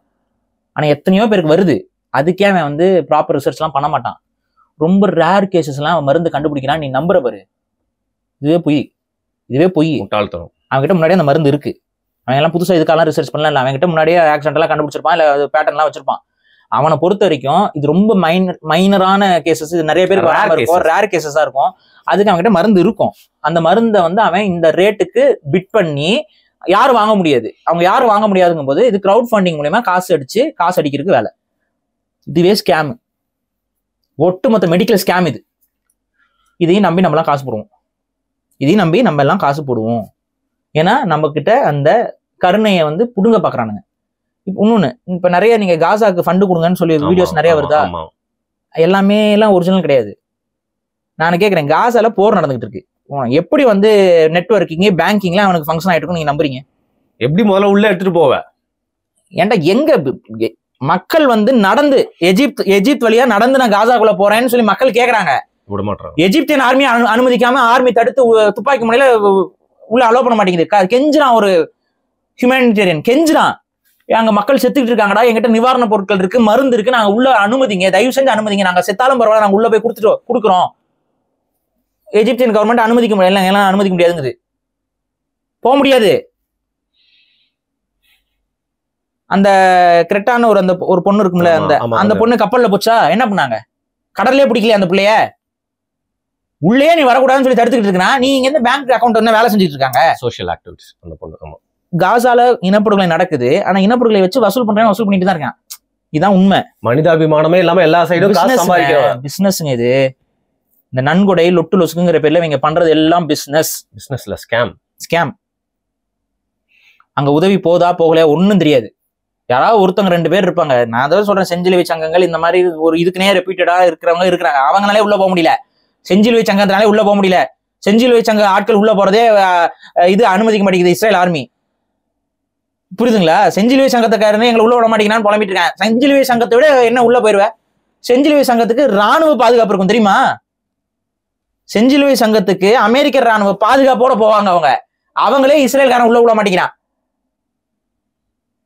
எப்படி உதவி பண்ணுவீங்க? இவ்வளவுதான் விஷயம். அது காசால எல்லாம் உதவி செய்யப்படுறது இல்லை. வேற ஊர்ல போயிட்டு பண்ணிட்டு அது காசா மாதிரி இருக்க இடத்துல காமிச்சிட்டு இல்ல வேற ஏதாவது ஒரு இடத்துல காமிச்சிட்டு முடிச்சு விடுறது. நிறைய அது நடக்குதுங்க. சரி, நான் கேட்கிறேன் ஓப்பனா. ஸோ இதுல இவர்கிட்ட உண்மைத்தன்மையே ஒண்ணு கூட இல்லவே இல்லையா? எனக்கு தெரியல. பட் சந்தேகப்படுங்க. யாரா இருந்தாலும் சந்தேகப்படணும். இவ்வளவுதான் விஷயம். பணத்தை ஒருத்தன் வசூல் பண்றான்னா கொஞ்சம் சந்தேக பார்வையோட பாருங்க. அவ்வளவுதான் என்னால சொல்ல முடியும். இதை மட்டும் சொல்ல பாரி. ஒருத்தர் வந்து நான் உங்களை ஆட்சி செஞ்சு காப்பாத்துறேன் அப்படின்னு ஒருத்தன் புதுசா வரானா அவனையும் சந்தேகப்படணும். எல்லாரையும் சந்தேகப்படுங்க. எதுக்கு? இவருக்கு என்ன நோக்கம், என்ன எதனை, இவர் எப்படி, இவர் என்ன சோர்ஸ், என்ன கேளுங்க. நம்மளா கேட்கறேன், உங்களுக்கு என்ன சோர்ஸ்னு. சேனல் போடுறோம்ல, இதுக்கு பேர் மானிட்டைசேஷன் ஒன்று இருக்கு. தயவு செஞ்சு நிறைய பேர் தெரிய மாட்டேங்குது. என்ன உங்களுக்கு வருமானம் வருது? என்ன வருமானம் வருதுன்னா, ஒரு யூடியூப் சேனல் ரன் பண்ணோம்னா அது நம்மலாம் வந்து பாத்தீங்கன்னா ஏதாவது ஆட்ஸ் வாங்குறோமா வெளியில இருந்து? நம்ம சேனல் ஏதாவது ஓடுதா? ஒரே ஒரு ஆட் ஓடி இருக்கும். என்ன தெரியுமா? தமிழ் டிஷர்ட்டுக்கு மட்டும் ஒரு ஆட் ஓடி இருக்கும். அது அவங்க தெரிஞ்ச சர்க்கிள் இருந்து நண்பர் ஒருத்தர் வந்து கேட்டது அடிப்படையில அவர் மட்டும்தான் ஆட் பிளேஸ் பண்ணாரு. அது ஒரு முறை பிளேஸ் பண்ணிருப்பாரு, அவ்வளவுதான். தமிழ் டிஷர்ட்டுக்கு பிரிண்ட் பண்றது. மித்தபடி ஆடு கொடுக்கறதுக்கு நம்பர் கூட நம்மலாம் போடல. கான்டாக்ட் பண்ணுங்கன்ட்டு. ஏன்னா மானிட்டைசேஷன்ல வர காசு வரலைன்னா ஏதாவது கட் பண்ணி விட்றான், ஏதாவது பிரச்சனையா பேசி கட் பண்ணி விட்டானா வேற ஒரு சேனல் ஆரம்பிப்போம், திரும்ப ஃபர்ஸ்ட்ல இருந்து தொடங்குவோம். அதுல மானிட்டைசேஷனுக்கு வர காசு வரல. இவ்வளவுதான் எங்களோட வேலை. இதுவே போதும்னு நினைக்கிறோம். அது போக நமக்கு இருக்கக்கூடிய தனிப்பட்ட குடும்ப பொருளாதாரம், விவசாயம் இதெல்லாம் இருக்கு. அதெல்லாம் வந்து நம்ம வேணா ஒரு நாள் vlogging பண்ணுவோம். அப்படியா? vlogging பண்ணுவோம். ஏன் சேனலுக்கு பண்ணுவோம். சேனல்ல தாங்க ஆட் எல்லாம் போடு. ஃபார் அட்வர்டைஸ்மென்ட் கான்டென்ட் டீடைல்ஸ் நான் போடுறேன். நீங்க அதெல்லாம் vlogging பண்றப்ப உங்க சேனல்ல இருந்து ரெவென்யூ வருது. கரெக்ட்டா? இதேதான் விஷயம். ஒரு சேனல் ஒருத்தன் நடத்துறானா அதுல ரெவென்யூ வரும். அப்படியே எல்லாம் வந்து ரெவென்யூவே இல்லாம சேனல் யாரும் நடத்த மாட்டாங்க. அதை முதல்ல புரிஞ்சுக்கோங்க. இது கூட தெரியல நான் மக்களுக்கு. நான் உங்களுக்காக தான் பேசிட்டு இருக்கேன், எனக்காக இல்ல அப்படின்னு வருவேன். சோ ரெவென்யூ வரும். சோ இந்த ரெவென்யூ உங்களுக்கு எப்படி வருது போகுது. அதுக்கப்புறம் இதை வைத்து நாங்கள் உதவி செய்யறோமா இல்லையா அப்படிங்கறதெல்லாம் வந்து எங்களால முடிஞ்சதை நாங்க செய்வோம். எங்க கூட இருக்கிறவங்களுக்கு, எங்க கிட்ட வந்து கேட்கறவங்களுக்கு நாங்க செய்வோம். ஆனா அதை சொல்லி காட்ட மாட்டோம். சொல்லி காட்டுறது ஈனச்செயல், ஈனப்பொழப்பு. சொல்லி காட்டுறதாங்க ஈனச்செயல். கேமரால காட்டுறது ஒன்றும் பிரச்சனை இல்லை. நான் சொல்லிட்டேன், இவ்வளவு விஷயம் இருக்கு இதுக்கு பின்னாடி. ஸோ இந்த உதவிங்கிற பேர்ல இங்க நடக்கிற பிசினஸ் மாடலை நம்ம ஏற்கல. இவருக்கு இவ்வளோ ஃபண்டு பண்ணுங்க, அவருக்கு அவ்வளோ ஃபண்டு பண்ணுங்க, அவர் கஷ்டத்துல இருக்காரு, இவருக்கு இது பண்ணுங்க அப்படின்னா எந்த ஒரு ஆப்ல நீங்க காசு போட்டீங்கன்னாலும் அந்த ஆப் அது ஒரு பெரிய கமிஷன் எடுக்கும். கண்டிப்பா எடுக்கும். பெரிய கமிஷன் எடுக்கும். எந்த அளவுக்குன்னா 30% எடுக்கும். இன்னைக்கு நான் ஓப்பனா சொல்றேன், இன்னைக்கு இருக்கக்கூடிய கிரௌட் ஃபண்டிங் ஆப்ஸ் எல்லாத்துலயுமே 30% கமிஷன் எடுக்கக்கூடிய ஆப்ஸ் தான். ஸோ கிரௌட் ஃபண்டிங்கை நீங்க ஆப் மூலியமா பண்ணீங்கன்னாவே 30% கமிஷன் அவன் எடுத்துக்குவான். சில நேரங்கள்ல அதை கடந்து அந்த கிரௌட் ஃபண்டிங்ஸ்க்கு அதுல ஒரு ஏதாவது ஒரு தேவை இருக்குங்கிற பட்சத்துல நீங்க பண்ணலாம். பட் 30% கமிஷன் யாரா இருந்தாலும் எடுத்துக்குவான். சில பேர் அந்த கமிஷனை முழுசா கூட எடுத்துட்டு டாட்டா காமிச்சிட்டு போயிருவாங்க. வசூல் பண்ணவங்க வந்து மக்கள்கிட்ட பார்த்துட்டு ஐயா மன்னிச்சிருங்க, நாங்க வாங்கல, ஒருத்தன் திருடிட்டு போயிட்டா, நாங்களே ஏமாந்துட்டோம்னு சொல்லி அவதிப்பட வேண்டியது இருக்கும். இவ்வளவுதான் விஷயம். இதான் நீங்க புரிஞ்சுக்கணும். இந்த உதவி அப்படின்ட்டு நான் செய்யறேன், நான் மக்களுக்கு நன்மை செய்யறேன்ட்டு ஒருத்தன் கேமரா தூக்கிட்டு வந்தானா சந்தேகப்படுறது தான் நமக்கு இருக்க ஒரே ஆப்ஷன். இதுக்கு பின்னாடி வேற இருக்கு. இன்னொன்னு கொஞ்சம் கூட இவங்களுக்குலாம் இல்லாம பழைய வீடியோஸ்லாம் நீங்க எடுத்து பாத்தீங்கன்னா இவங்க பெட்டிங் ஆப்ஸ், அதுல எல்லாம் எத்தனை பேர் வாழ்க்கையை தொலைச்சான்னு தெரியல. ரம்மி ஆட்ஸ், இதுல எல்லாம் எத்தனை பேர் வாழ்க்கையை தொலைச்சான்னு தெரியல. என் ஃப்ரெண்டு செத்து போயிருக்கான் பாரு. இந்த உயிருக்கு இந்த பாவம்லாம் யாருக்கு வந்து சேரும் சொல்லுங்க நீங்க? அந்த ஆப் ஓனருக்கு வந்து சேருமா, இல்ல இந்த ஆப்பை ப்ரமோட் பண்றவனுக்கு வந்து சேருமா? சொல்லுங்கன்னு தெரிஞ்சுக்கிறேன் நான். அவன் வந்து கொலை செய்ய சொல்றவன், இவங்க எப்படி கொலை பண்ணணும்னு கத்துக் கொடுக்குறவங்க நடுவில் கொலை செய்யறதால இவங்களுக்கு அதாவது கொலை செய்யறத இது மக்களுக்கு வந்து அப்படிதான் நம்ம எடுத்துக்க முடியும். இல்ல அவன் திருட, இவங்க திருடுறதுக்கு உதவி செய்யறவங்க, ரெண்டுமே குற்றம் தானே, தெரிஞ்சேதானே பண்றாங்க. இது தெரியல அவ்வளோ மக்கா எல்லாம், இவ்வளவுதான் நான் கேட்கறேன். இது தெரியாமையா இருக்கும். இப்ப நம்ம கிட்ட எல்லாம் வந்து எத்தனையோ ஆப்ஸ் வந்து இதை நாங்க பண்றோம், அதை நாங்க பண்றோம், பேசுங்க எல்லாம் சொல்லுவாங்க தான். அப்படியே தம்பி கிளம்புப்பா சார், இது இன்வெஸ்ட்மெண்ட், இது ரியல் இன்வெஸ்ட்மெண்ட், ஒரு மாதிரி இன்வெஸ்ட்மெண்ட்லாம் இல்லை. எங்களுக்கு இன்வெஸ்ட்மெண்ட்னா நிலமும் தங்கமும் தான், இது 2 தான் இன்வெஸ்ட்மெண்ட். இதை தவிர்த்து வேற ஏன் உங்ககிட்ட வந்து இன்வெஸ்ட்மெண்ட்னு சொன்னாலும் அதை நம்பாதீங்க. இது 2 மட்டும்தான், ஏமாற மாட்டீங்க. இதை 2 தவிர்த்து இதுல ஷேர் மார்க்கெட்ல நான் அப்படி போட்டு நான் அப்படியே பண்ணிக்கல, எத்தனை முறை சொல்ல. அப்புறம் பிட்காயின் ஒண்ணு ஒரு அளவு, இந்த பிட்காயின் எல்லாம் தமிழ்நாட்டில் எதிர்த்து பேசின ஒரே ஆள் நான் தான். எனக்கு இப்போ வரைக்கும் ஏன்னா லூசு முட்டாளு கிரிக்கெட்லாம் இன்னைக்கு வரைக்கும் சொல்லிட்டு இருக்கேன். சொன்னவெல்லாம் பாதி பேர் ஏமாதிரி அப்ஸ்காண்ட் ஆயிட்டான். இப்போ அவன் மூஞ்சில என்ன பிட்காயின்ல இருந்து காசு போடுங்க, காசு போடணும், உங்க காசை பிடிங்கி தின்னுகிட்டு இருக்கானுங்க. மக்களுடைய காசு அவனோட உழைப்புல வர்றது, அவங்க அடுத்தவங்க வந்து பிடிங்கி திங்கிறது கேவலத்திலும் கேவலம். தயவு செஞ்சு அந்த வேலையை யாரும் பண்ணாதீங்க. நான் இது பாலா பண்ணாருன்னு நான் சொல்ல, பண்ண விஷயங்கள்லாம் சொல்லிட்டேன். இதுக்கு மேல மக்கள் வந்து சந்தேக பார்வையோட எல்லாரையும் அணுகுங்கிறதான் முடிக்கிறோம். இதுக்கு மேல அந்த தம்பியை பத்தி பேசுறதுக்கு எனக்கு இல்ல, உடிச்சிரும். அவர் வந்து ஒரு இன்னைக்கு பேச வேண்டிய ஒரு எக்ஸாம்பிள்ல இருக்காரு. மற்றபடிங்க ஒரு ப்ரொமோஷன் நம்ம பண்ணிட்டோம்னா அது நியாயமான ஒரு ப்ராடக்ட், நீங்க சொல்ற மாதிரி ஆப் ஷேர் மார்க்கெட்லாம் இல்லாம நியாயமான பண்ணாலும் அதுக்கே வந்து ஒரு கில்ட் இருக்கு, சில பேருக்கு இருக்கு. அந்த கில்ட் எல்லாம் இல்ல. நான் இன்னும் நான் சொல்றேன், போன வீடியோலயே அந்த ஆக்சிஜன் ஆப் சொல்லிட்டோம். ஆமா, இப்ப வரைக்கும் அந்த வீடியோ இருக்கு, இன்னைக்கு நம்ம பேசுற வரைக்கும் இருக்கு. நிறைய பிரச்சனைங்க. இதுக்கு முன்னாடி நமக்கு முன்னாடி ஒரு சில சேனல்ஸ்ல எல்லாம் இந்த ஆக்சிஜன் ஆப்ல இவர் ஸ்கேம் பண்ணிருக்காருங்கிறதையும் எக்ஸ்போஸ் பண்ணிட்டாங்க. சோ அவர் ஒரு 2 நாளைக்கு முன்னாடி கூட அவர் இதை பண்ணிருக்கலாம். இது சுய பரிசோதனைக்கு உண்டான ஒரு காணொலியா தான் நான் பாக்குறேன். எப்படின்னா வந்து ஒண்ணு நம்ம ஏமாறக்கூடாது, சந்தேகப்படணும். இன்னொன்னு நம்ம ஒரு இடத்துல இருக்கோம் அப்படின்னா நம்மளோட லாபத்துக்காக வந்து பாத்தீங்கன்னா டக்குன்னு ஒரு காசுக்கு ஆசைப்பட்டு எதுவும் பண்ணிடக்கூடாது. அது ஈஸியா நம்ம போய் ஒண்ணு விழுந்துடலாம். இன்னொன்னு அது இன்னும் நான் சொல்றேன், இந்த குழந்தைகள் இவங்க எல்லாம் காமிச்சு இந்த காசு கொடுங்க இவருக்கு வந்து ட்ரீட்மெண்ட் பண்ணணும் அப்படின்லாம் சொல்றப்ப உண்மையிலேயே நமக்கு மனசு இறங்கும், நம்ம கொடுக்கணும்னு நினைப்போம். நான் என்ன சொல்றேன், அவ்வளவு மனசு இறங்குது, நீங்க அவ்வளவு நல்லவர் அப்படின்னா நான் என்ன சொல்றேன், அந்த மாதிரி கொடுக்கணும்னு நினைக்கிறவங்க எல்லாம் ஒரு குரூப் ஃபார்ம் பண்ணி ஒட்டுக்கா போய் நேர்ல கையை காசு கொடுத்துருவாங்க, கையில போய் கொடுத்துட்டு வந்துருங்க. அதான் பெஸ்ட். அதுதான் பெஸ்ட். இந்த ஆப் மூலியமா போறது, அவன் கொடுப்பானா கொடுக்க மாட்டானான்னு கூட தெரியாது, நமக்கே தெரியாது. அந்த குழந்தைங்க உயிர் பொழைச்சதா பொழைக்கலையான்னு கூட நமக்கு தெரியாது. இது எல்லாமே அப்படியே கடந்து போயிட்டு இருப்போம். ஆனா இதை வச்சு இவங்க ஃபண்டு கலெக்ட் பண்றதெல்லாம் வந்து ஒரு பெரிய லெவல் ஃபண்டை வந்து கலெக்ட் பண்ணிருப்பாங்க. அதுல கமிஷன் எவ்வளோ, அந்த கமிஷனுக்காக இவங்க இதெல்லாம் பேசுறாங்களான்னு கூட நமக்கு தெரியாது. புரியுதுல? இந்த இந்த இந்த பொண்ணுக்கு இவ்வளோ கோடியில மருந்துன்னு நாங்கள் ஒரு வீடியோ கொடுக்குறோம், நீங்க பேசுங்க, உங்களுக்கு வந்து அதுல ஒரு 5% கமிஷன் வந்துடும். எவ்வளோ வருதோ காசு வருதோ அதில் உங்களுக்கு லாபம் வந்துடும் அப்படின்னு ஒரு சொல்லி அந்த ஆடு கொடுக்கப்பட்டிருந்துச்சுன்னா கொஞ்சம் யோசிச்சு பாருங்க, இது எவ்வளோ பெரிய கொடூரம், இது எவ்வளோ பெரிய கொடூரம். 2 கோடி ரூபா ஒரு ஒரு மருந்து அப்படின்னு சொல்லிட்டு நீங்க காசு போடுறீங்கன்னா அங்கே 2 கோடி ரூபா தான் வருதா இல்லையான்னு நமக்கு தெரியாது. அந்த ஆப்பும் கூட 2 கோடின்னு வரலன்னு காட்டிக்கிட்டே இருக்கலாம்ல. உங்களுக்கு தெரியுமா அது விழுக அது வரும்னு ஏதாவது இருக்கா? அது எவ்வளவு வேணாலும் காட்டலாம், அதான் நம்ம நம்பணும். ஆனா இப்படி கூட காட்டலாம்.